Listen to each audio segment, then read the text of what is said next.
welcome on to the Accent Training Podcast. Dan, it's a pleasure to have you on, buddy. This is Dan from Britspeak Podcast and the Britspeak page. And, well, tell us about yourself a little bit, buddy.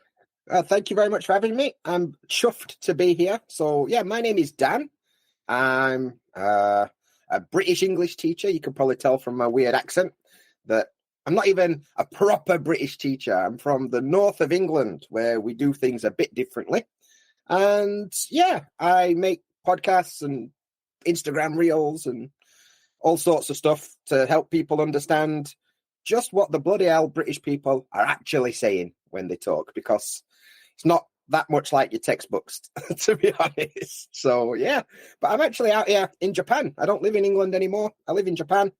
And I don't know, in my free time, I like music and old video games. There you go. That's a good introduction. I can see, yeah, you got a good few systems. It's like a museum behind you. From the 90s and early 2000s and everything. It looks awesome. I see, I guess, some 80s stuff there, too. Yeah, that's my jam. That's awesome, man. That's awesome. And I got to ask, though, so why Japan? I was actually talking with my wife about this earlier, and I was saying, like, you must feel like, you're like a big ginger dude and walking around in Japan, like there can't be a lot of ginger guys there, especially, just everything. So why'd you pick such a different place, somewhere that's just, you totally stick out? I'm just curious. Well, Godzilla, right? Like, I know, I like understand that dude. Like, I understand what that guy felt like. So, the truth is, I decided one day to become a Pokemon master and be the best like no one ever was. So I decided to come to Japan. No, the truth is, I worked in IT and it was pretty boring. So I decided I didn't want to sit at a computer anymore. I wanted to go out and see the world. So I became an English teacher because that's pretty much my only other skill that I had at the time. And so I went and became an English teacher. Turns out they don't need that many English teachers in the UK. So, okay, I'm going to have to go somewhere else. And I applied for a bunch of places, and Japan just happened to be one of the ones that got back first. So, like, cool, let's go to Japan, let's see what that's all about. And, yeah, it's been an experience, to be honest. It's been good, though. It's been a good one. I'll bet. How long have you been there for? I came in April 2016, so just over 9 years, give or take. So it's been a while. Oh, wow. It's crazy. That's awesome. I was only coming for 1 year. Yeah. What was it about Japan then that just, held you there? It's a good question. Like, at first, it were really difficult. I didn't really speak the language very much. And I wasn't in Tokyo. I'm out in the countryside. And, like, it's not what you have in your mind. You've got in your head, like, all this crazy futuristic stuff that's happening. And, like, I look outside, it's just like rice paddies and old buildings, like it's not what you had in your head when you got here. But, yeah, just life in general is pretty cool here. There's lots of tradition. There's lots of technology. I met my wife here and then just kind of stayed. Like, never really thought about it, to be honest. Just one foot in front of the other, and suddenly 8 years later. I'm just curious, like, as a foreigner in Japan, are you able to purchase property there? Like, just out of curiosity. I mean, if you're not an English teacher and you have a lot of money, then probably, yeah. No, honestly, I don't know. I've never tried. Enough people do. So I would imagine it's possible, but it's not something I've ever tried. Just, yeah. Maybe in the future, though. We're thinking about it. So interesting, yeah. No, I just asked because down here in Mexico, it's actually you can't if you're not a Mexican citizen, except for a few like tourists, like Cancun or a couple tourist areas. You can't. They're selling condos and stuff, but yeah, no, my wife, she's Mexican, so it's all good through her. So she can buy. Yeah, exactly. I can pay. Yeah. I can pay for a property, but interesting. Great. Anyway, I was just curious how it is there. Yeah, very cool, man. So, I mean, in Japan, obviously, it's a very different. I've heard it's actually the hardest language for an English speaker to pick up. because of course it's hard languages are different depending on what your first language is. But how's that been? Because obviously you're in the countryside. You must have picked up a little Japanese. Yeah, like I think they would say there's certain tiers of language, like from English, which are the hardest ones, and Japan's in the top tier for like most difficult. And I'll be honest, like speaking it, once you spend a bit of time learning like vocab and some expressions and speaking, it's not that difficult. And it's in some ways it's more interesting than English because there's a lot more freedom in how you put stuff together. But reading and writing is an absolute nightmare. Like, geez, like English, we just got 26 letters, mate. It's easy. Japan's like here with 20,000 different characters and 3 writing systems. Like, come on, guys, can we not just get it down to 26? Like, just give it a go. Come on. But apparently not. And you need to be able to read like 2,000 different Japanese kanji, what they call it, the little characters, just to be able to read a newspaper. Like 2,000 different ones. Like, ugh. So yeah, speaking's all right because to learn to speak Japanese, I'm somebody who likes communicating anyway. I'm that kind of person. So all I would do is I would learn some new expressions that week on my own, like in textbooks or whatever. And then I'd go to like a standing bar on a Friday night and just try and speak to everyone and see what they said. I'd try my new expression out on everyone and see what happens. But the problem is, I was in West Japan in a place called Kansai, which is like Osaka area. They've got a very different dialect to Tokyo or standard Japanese. So I accidentally learned this weird dialect that is not like standard Japanese. So my Japanese is a bit weird, but I can do daily life stuff, go to the doctor and, all that kind of stuff. So yeah, I can survive functionally fluent, I guess, but I wouldn't actually say good at the language, to be honest. Oh, I know that feeling, yeah. But that's still a functionally fluid. I like that word, actually. I haven't heard it, but I really like that one. And so that's pretty cool. Like that you've just used it. So you would say you haven't really done a formal education on it. It's just been learn some stuff, get out and use it. Yeah, totally. Like, I think even languages in school, like I was pretty crap at languages, to be honest, like French. I did French for 2 years. Can't tell you anything other than maybe like I play soccer with my brother or, some useless expression. And Spanish as well. I can remember a bit of random vocabulary. Like for some reason, I always remember the word un sacapuntas. I don't know why that stuck with me for all these years, but if I ever need to sharpen a pencil, I'm going to be all right, So yeah.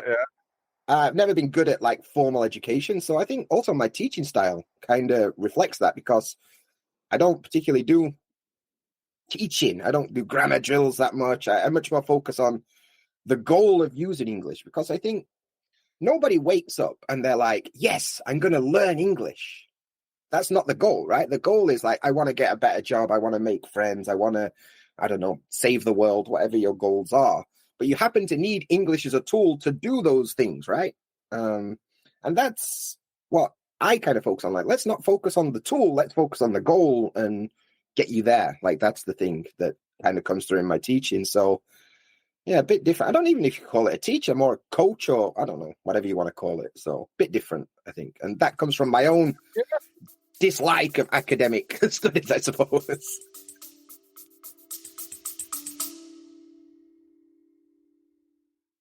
Folks, this is just a quick message to remind you to subscribe to the Accent Training Podcast. If you haven't already, you don't want to miss a second of this accent training experience, and you want to be updated whenever I've got new content out for you. So if you haven't subscribed, hit subscribe now.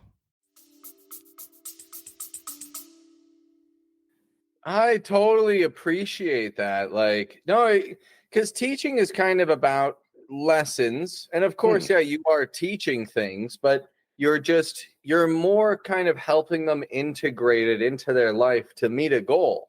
Sure, and that's more than just giving vague information and being like, do with this information as you will. You're more like, let's prepare you for real life. Yeah, that's totally coaching.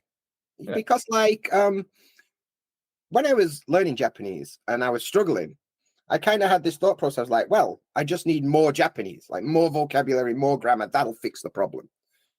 And then no matter how much time I spent learning new words or whatever, it never seemed to get any better because that's not the problem. It's like the analogy I'd give is like, if you're going to build a table or something, you don't need 28 hammers. You don't need 48 saws. Like, you just need one of each and get good at using them. Like, instead of trying to add new stuff all the time, just get better at what you already got. And then you can add new stuff later. When your hammer's not doing the job anymore, get a new one. But you don't need 28 just in case. So that's kind of it. I like it. Yeah, absolutely. Like, you need to get skilled with what you've got. Like, people will feel like they've plateaued, but really it's like, no, you've learned a bunch, make some good habits using it, and then go on to the next place instead of just constantly, I want more. Yeah. And I think that's a problem because that's kind of what everybody's taught. It's like, oh, you need more language, need more advanced vocabulary, and so on and so forth. And I used to think the same. So I can't blame anybody for thinking that way. But it comes a point where you're like, well, maybe if I just get really good at using these ones, that's going to get me to my goal quicker than just adding more stuff. So I have some people disagree with that, but that's kind of my 2 pence or 2 cents, I suppose, whichever way you want to look at it. Yeah, well, this is the American Accent Podcast. So 2 cents then. Let's stick with 2 cents, yeah. No, but pence, exactly, right? Pence on your side of the pond. That's right. Yeah. Yes, I bet some of our listeners must be a bit confused. Like, we listen to American accent training, we're dealing with American English. Then this Northern English guy comes on with his weird accent and don't pronounce T's and all this weird stuff that's happening. They must be like, what is going on here? Yeah. No, I've had a few funny accents on, but people, a South African guy, and a few different folk. But yeah, no, you're the first Northern English person, actually. Cool. I'm glad I could put that, that flag in the ground there for us Northerners. That's cool. Exactly. We'll end it off with Ilkemore Batat. Wow, you do know your Yorkshire knowledge. Bloody hell. Oh, buddy, I grew up with my grandpa singing that to me, like, "Thou'st been a courting Mary Jane, Mary Jane." Oh yeah. Hey, wow, you'd fit in right down. Look like Ilkemore. You'd be fine, no problem. Oh, no doubt about it. Absolutely. Yeah, I love it. Absolutely love it. So I got to ask, because I've had a lot of things happen in the last 4 years or so. Like, I started really teaching 6 years ago, and then 4 years, to really take it up a notch. And I'm just curious, what do you think has happened in your own experiences that's kind of changed it from, the traditional language learning structure to what you're doing now, goal-based learning? Like, what made something click for you? Just curious. That's a really good question. I mean, when I came to Japan, obviously, like I told you earlier, I left IT because I didn't want to sit in front of a computer. Fast forward 9 years, and here I am sat in front of a computer every day. It's like, you can't win. But in between those two things, I went through a lot of stuff. I came here and did like what they call conversation schools, where me and maybe 3 or 4 other people in a room, and we just talk, and it's kind of okay, but it's a bit unfulfilling. Doesn't really do much. It's like, oh, we had a chat about, I don't know, whatever the topic for that week was, fruit or whatever. Great. Now what? And then I went into the public education system. I taught in like elementary and junior high schools and stuff. That was cool. Like, the kids don't really learn much, but they have a good time. So that's nice. And, played a lot of games and that kind of stuff. And I enjoyed that, but it wasn't really teaching as such. It was like kind of child minding in a way, but it's nice. And then I went into business English. I was teaching in various companies around Japan, going to their offices and teaching them sales English and business English. And I'm going to be honest, it was boring. They were pretty boring. Just, here's a textbook, go do unit 27. Like, great, cool. That's so interesting. And when that contract finished, I decided, like, okay, I've tried it everybody else's way. Why don't I try it my way? What do I think is going to work? So I kind of set up on my own. I started my own business, Britspeak, or I think it was Dan Sensei English before that, but turned into Britspeak. And then I started finding my own way. And at first, I stuck with what I knew. I had lesson plans, I did grammar drills, because that's what I'd been taught to do as a teacher. And then slowly, after working with more and more people and seeing what they actually wanted and what they asked for, I kind of realized, like, oh, actually, it's not really about this. And it clicked when I realized my own experience learning Japanese was how I was trying to teach. Like, when I realized that those two things were the same, just a different language, I was like, okay, that's the thing that I should be doing. So, yeah, I came to Japan. I knew some expressions. Nobody sounded like the textbooks that I'd learned from. Nobody cared about the grammar, and nobody really worried about my mistakes. They just wanted to communicate. They just wanted easy communication. And when I kind of put 2 and 2 together and stopped getting 5 and got 4 instead, that's when things kind of clicked for me, I think. Wow. So that's quite, a journey you've had in this time. Yeah, it is. Yeah, that's awesome. Nice. And so discovering your own method for doing this, did you start working with only Japanese students, or did you kind of try to take on an international crowd from the start? Yeah, from the start, it was always about helping people integrate into whatever culture they're going to. Like Japanese people, majority of them stay in Japan, so they don't particularly need English, which is one of the things that happens here. And actually, at the moment, I don't think I've actually got any Japanese students at the minute. I think the last one finished a few weeks ago. So, yeah, I live in Japan, 0 Japanese students right now. So, but most of my students are actually people that have moved to the UK, which is another part of this that I never saw coming. Like they moved from Brazil or Argentina or, wherever, or Japan, Korea, wherever they're from. They moved to the UK and they've got pretty good English knowledge. Like their grammar's good, their vocabulary is good, but they can't communicate because, Yorkshire is nothing like what you've heard in your textbooks. Or like we use so much slang, and the way that we communicate is not standard. We break all the rules and people really struggle to actually communicate. And that's why they come to me, because they're like, Dan, like my English is all right, but I don't know what the hell's happening. Like, can you point me in the right direction? So yeah, I've got students from all over the world. Like such a random mix of people, and it's so awesome that I've got a little Polish guy. He's like 7 years old, and he just wants to talk about Pokemon and One Piece. Like, cool, let's talk about that all day. I've got like a woman from Hong Kong called Kit. She's like 60 years old, and she enjoys watching British soap operas and wants to talk about it. And like it's such a spectrum of people with different goals. And for me, it's so fulfilling because I get to work with them over a long period, and they're just having fun, but actually they're making a lot of progress. And when they realize it, it makes a huge difference to them. It's cool. It's really good. Oh, wow. Oh, that is really cool. So you can be versatile with things, like just whatever type of person it is, you can work with them with just how they like it. The only thing I don't really do is test prep. Some people come to me like, Dan, I've got to do IELTS or whatever. And I'm like, yeah, I could help you, but it's not my thing. I don't really enjoy that kind of thing. So you're probably not going to get the most out of it. So usually they're like, oh, you should try this guy or that guy or this girl or whatever that does test prep stuff. Because it's not really my cup of tea, as us British people might say.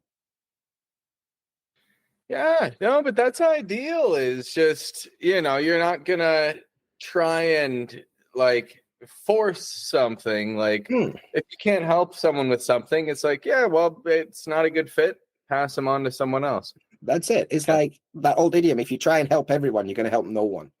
So I try and help someone instead. Yeah, exactly. Yeah, nice. And I've got to ask about, like, this is kind of pulling it to the Japan bit there, but have you had any luck developing like Japanese intonation in your speak or in your speech, or kind of like the rhythm of speaking, or do you feel it's kind of a, the Yorkshire patterns with the Japanese words? Just curious. At first it was that, and obviously it didn't work very well. So naturally I spent a lot of time like mimicking people. And what I would do is I'd learn my new expression and I'd say it to everyone. And then what I'd do is I kind of think about how they said it or how they responded. And Japanese, they say it doesn't have intonation. It does. It's just quite vague, to be honest. It's like they have some words that go up, some words that go down, but it doesn't work the same way English does, where you can change the meaning of the sentence based on how you want to say it. So it is quite flat, but intonation exists. I think for them, it's more rhythm and like delivery is important. And I spent a lot of time mimicking and copying what people say, because if I went into a shop and was like, "Hey, konnichiwa," they'd be like, "Huh?" So kind of learning like how to make the sounds correctly, because there's sounds that don't exist in English. And there's certain words I don't like saying because I'm not very good at making that specific sound. But in general, my Japanese voice and my English voice, totally different, completely different. It's like two different tongues, if you like. It's a bit weird. I just heard you power the Japanese sound, which that's a really interesting thing to me. And like, I don't know, a few years ago in Toronto, there were a couple of Japanese students who, like, I was renting a room in a house. They had a room upstairs in that house. And one night I went out for a couple beers with them, and I just asked them, like, what does it sound like to you when Canadians or Americans are speaking? Like, because they had pretty basic English level. And they said it sounds like, yeah, there's a lot of up and down, you know, like it goes, it inspired what I've got behind me here. Yeah, nice. Yeah. Like the actual like speech, you know, you can see where it goes up, where it goes down. I mean, yeah, because that's a really tough thing about English, because it's not just going up and down. It's like going up and down in the right place for the right reason. And that's a big thing. And that can differ depending on where you are. Like, you know, certain parts of America are quite famous for that upwards inflection at the end of every sentence, where they go up all the time. And like, that's different to how it would be in England or in Canada or wherever it is. Like, it's one of those things that everywhere's got their own style, but the rules are generally the same, I think. Yeah. Oh, absolutely. It is an interesting thing. I mean, like with my wife, she's a native Spanish speaker. She grew up speaking English, but not having it as her first language. So some of the biggest arguments we've had have been about intonation. Like she would say something that would come across as offensive, you know, to me. And if it's at the wrong time or something, and I'm not, you know, exactly, totally doesn't go well. I totally relate. Totally relate. My wife's from Brazil, so her first language is Portuguese, and sometimes if you catch me on the wrong day, I'm not willing to try and work out if it's a language problem or not. I'm not willing to work out if it's a cultural understanding. You've pissed me off and I don't want to talk about it right now.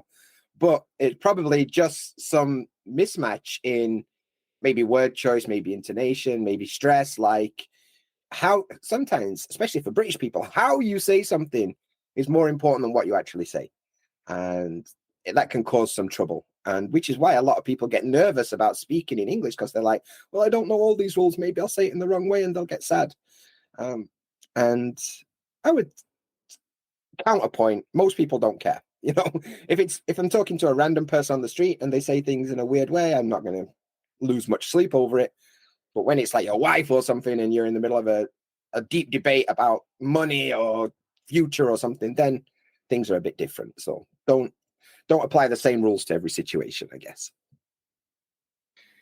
Oh, that's true. And I've definitely experienced that, like working in Toronto, especially being so multicultural. I'd work with people from the Caribbean, people from India, from all over.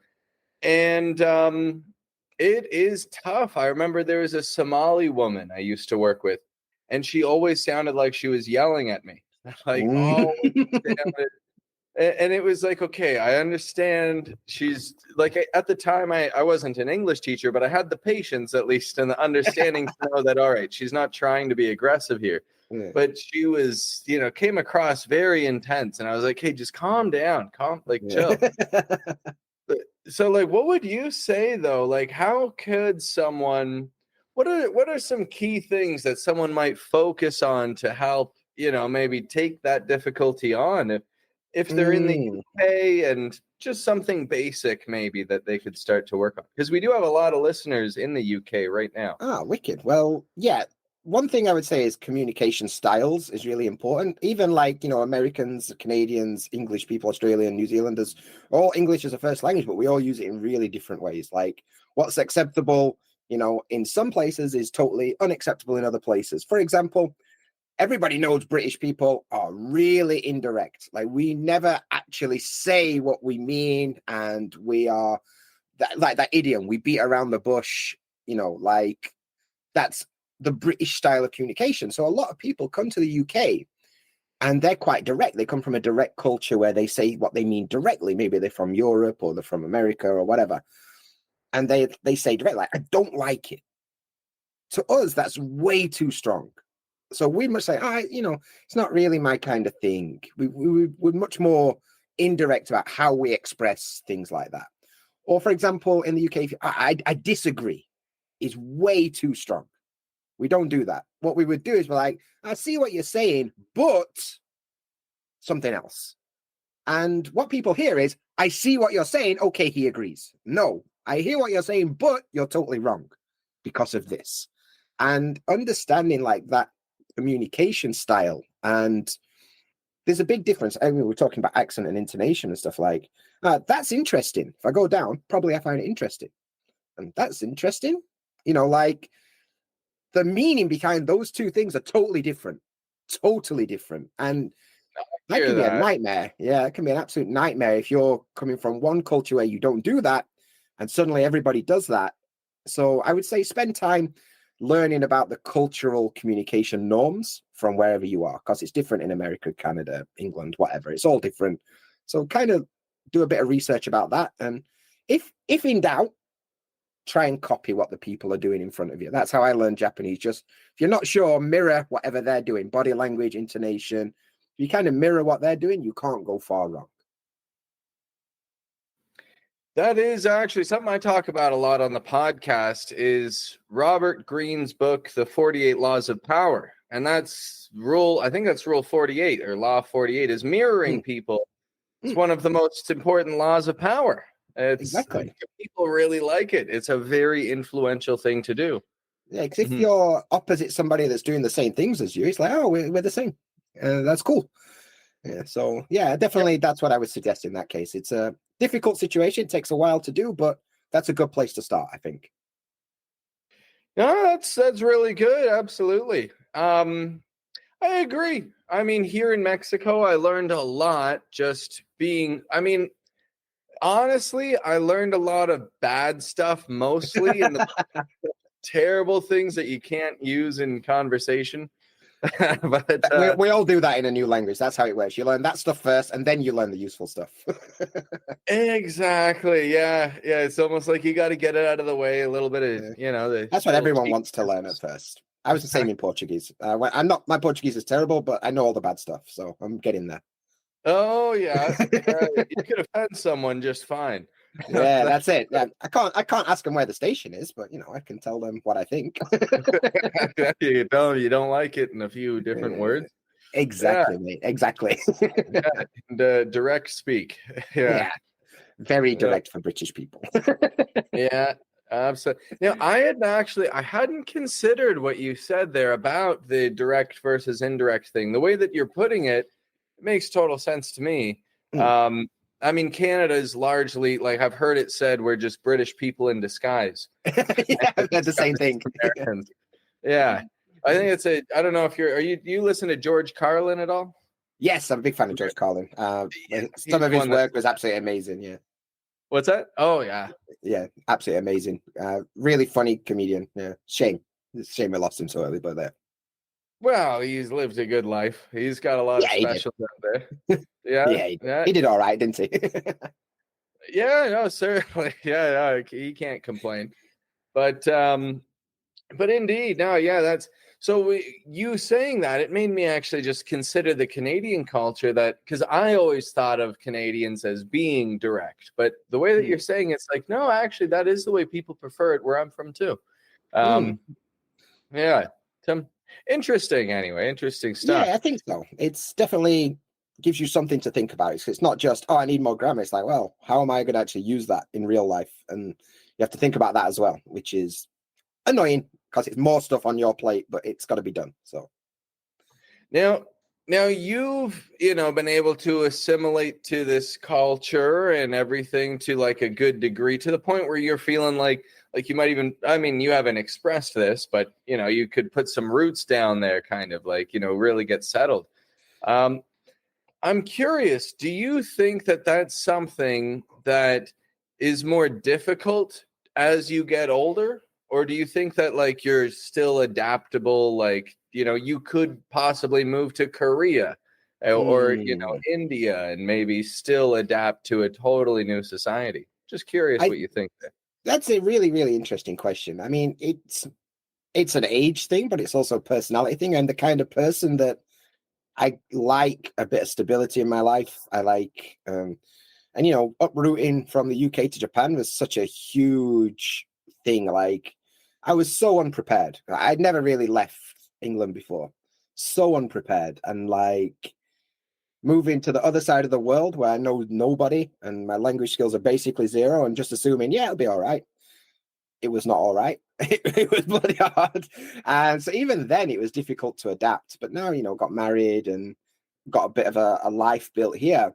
It gets even harder to think about uprooting again. I think if it was forced upon me, like for whatever reason, I had to leave Japan and go to, Brazil, Korea, India, whatever we're talking about, I'd be all right. I don't think I'd be happy about it, but I think I'd be all right. But now I'm 40 this year. So like, I don't know how many more times I want to move. You know what I'm saying? I think, but it's something me and my wife talk about. We're like, well, now that I can kind of work from anywhere, like, what do we want to do? Where do we want to go? And one train of thought is actually spend time traveling, like go to England for a year, go to Brazil for a year, back to Japan for a year, something like this, or buy some property and, as you said, put down some roots. But that's the mystery of life, isn't it? You don't really know what you want till it happens. So we'll see. We'll see. Yeah. Some advice that I got recently. I started listening to. Have you heard of Patrick Bet David? Have you heard of this guy? I haven't heard the name, but good name though, Patrick. Yeah, good name.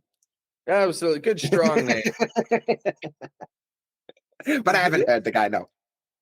Okay, yeah, he's an Iranian American, billionaire, businessman, all that kind of stuff, and he's got this great book out.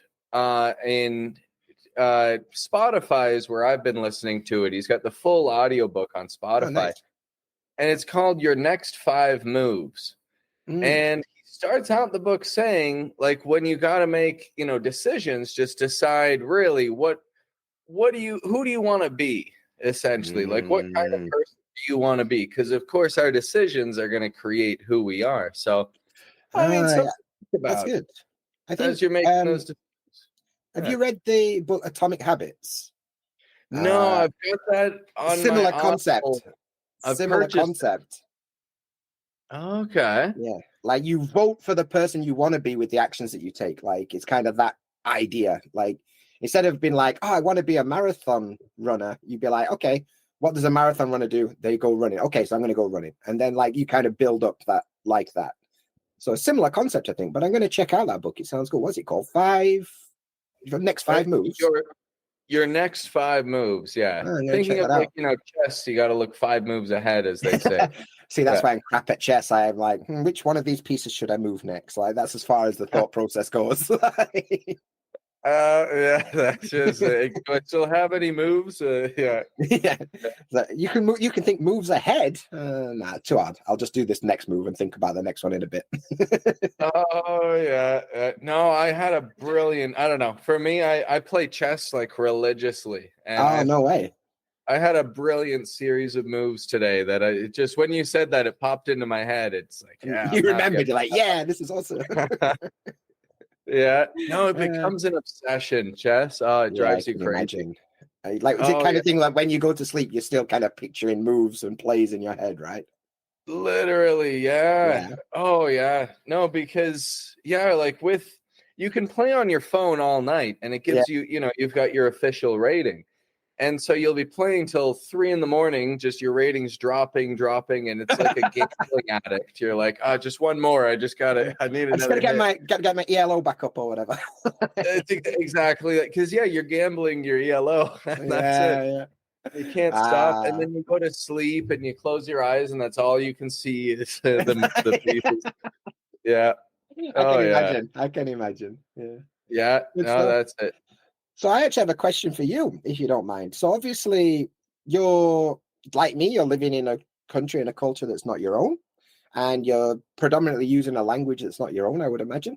So what are some things in your journey that kind of helped you with your own English teaching? Like you asked me this question, I'm going to give it straight back to you. Like what helped you do that?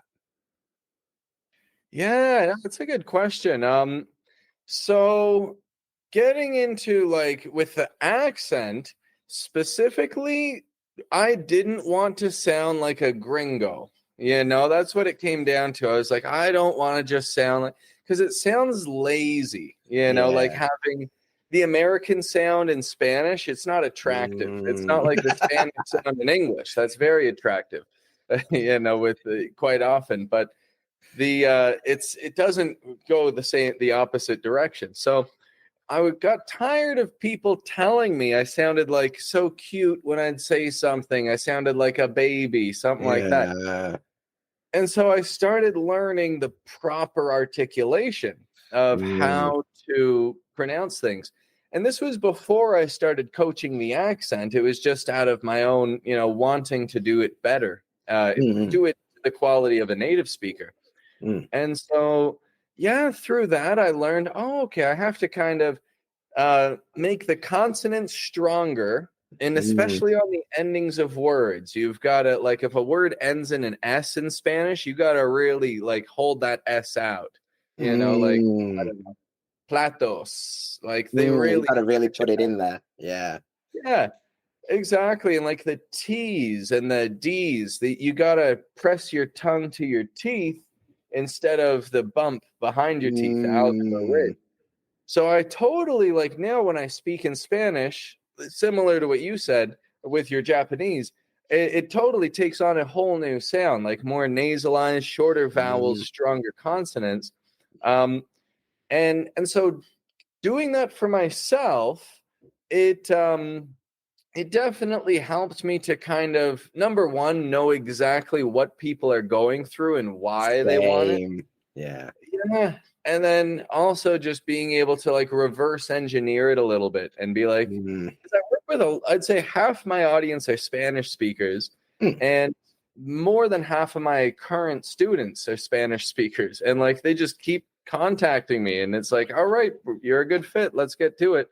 That's it. And it's enabled me to, really serve Spanish speakers, especially to their level. And it's been, definitely an asset. Just having that experience of not wanting to just sound like a regular gringo. I totally understand. When you're wanting to learn a new language, you don't necessarily want an expert. You want somebody that understands the journey you're on. Maybe they're just a couple of steps ahead of you on that journey. They don't need an expert. If I want to learn, I don't know, website coding, I don't want to talk to the guy that knows everything about website coding. I want to talk to the guy that's done the one thing ahead that I want to do. And I suppose it's the same thing. For Spanish speakers, they're well, he went through this when he was learning Spanish, so he knows what it feels like. And he's a couple of steps ahead of me on his journey. He can help me get to where I need to be on English. And that's such a thing because, and I always say this is a bit more about English teaching in general, is people don't buy English, they buy the teacher. That's the thing that they're paying for, because all the information that we talk about and everything that I can show you already exists on the internet for free. Somebody's made a YouTube video or a podcast about it. It exists. But the teacher is the person that you relate to that can show you the way on the journey. That's the thing and that's what I kind of put into my thing. It's not so much about the rules and the content. It's I'll guide you. That's what I do. And I think for you, it's probably the same thing. You had to guide yourself on this Spanish speaking journey, so you know what it's like. And now you can guide other people to do the similar thing in English. So yeah, that's pretty powerful. I think that's pretty cool. Absolutely, yeah. No, that's totally it. It's like I've been there, I've been through it, and I'm currently still going through it. As you know, it doesn't end. Never. No, it just keeps getting more difficult and everything. Like you feel confident with it, and then someone says something, or there's some big misunderstanding, and you realize, oh my God, like I don't know anything. And that's language. Like, what am I doing here?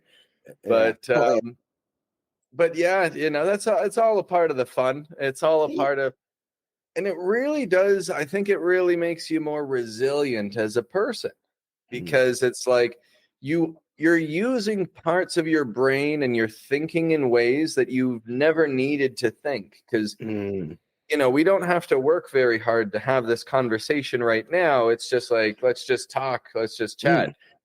But if this were a conversation all in Spanish, it would get a little tiring for both of us. Or, if you tried your Japanese and I tried my Spanish, it'd be very difficult. Different conversation, I would imagine. But yeah, it's one of those things as well that it takes a lot of effort to just maintain. And that's a problem because everyone wants to get better. But sometimes you go through periods where you just got to maintain, got to keep doing your reps. You've got to keep doing it before you advance. And that's where the patience comes in. You mentioned earlier, you got to have patience as a teacher. You also got to have patience as a learner. Like everybody wants it today. Everybody wants to be fluent in 3 months. Everybody wants it now. Just download it to my brain. If I pay more money to a teacher, it works quicker. And it don't work this way. Like it's not that. You've got to just accept it's going to take a while, That's also been one of the things that has changed my teaching style the most. I used to try to get people on, and I would have a good amount of people who were like, let's do 5 days a week, 30 minutes, an hour a day, something like that. And number one, it isn't sustainable, I found, just because it gets exhausting and they end up losing, they fall off the horse.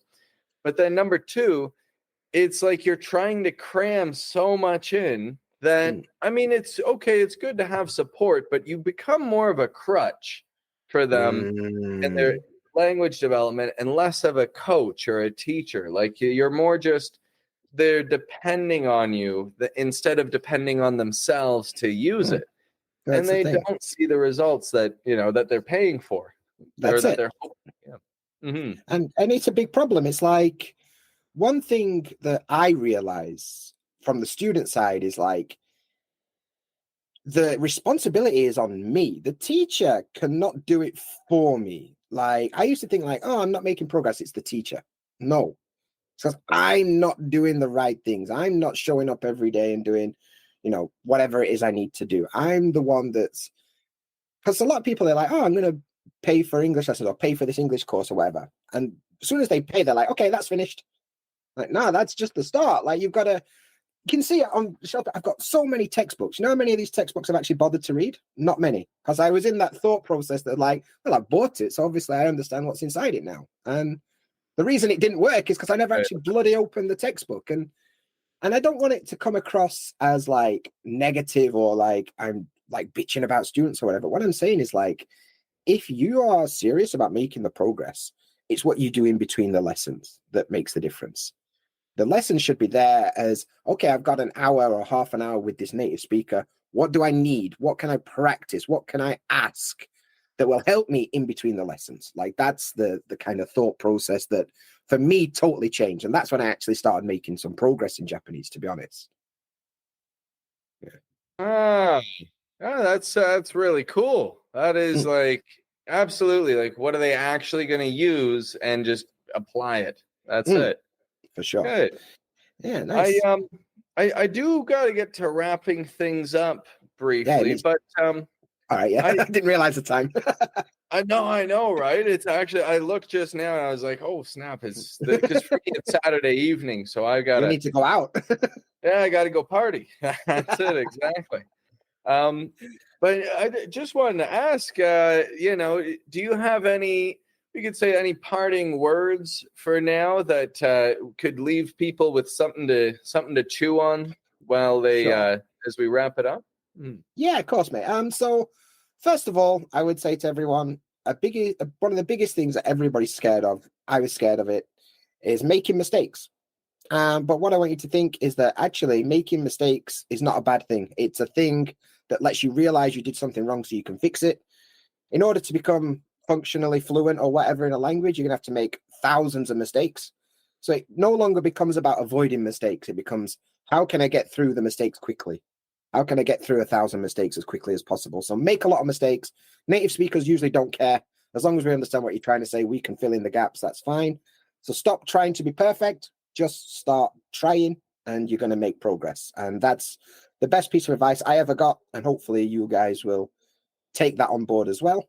And also, I know we're on an American accent podcast, but if you have interest in the UK and maybe you're living in the UK and you want to know a bit more about how British people actually communicate, I've prepared a free guide. It's my British slang guide. It's the A to Z of British slang. It's totally free. I'd like to invite your listeners to download it for free. So I'll send you the link later if you could put it in the show notes, or if you guys find me on Instagram or my website, britspeak.co, get that guide for free and understand what other British people are actually going on about. So hopefully you'll find some value in that. So Britspeak.com. Instagram is where I got a hold of you. Wicked. Oh, yeah. So, yeah, I'd love it. And I also wanted to just say, Patrick, thanks so much for having me on today, mate. It's been a proper nice chat. I always enjoy it. And yeah, thank you very much for inviting me on. I had a lovely day.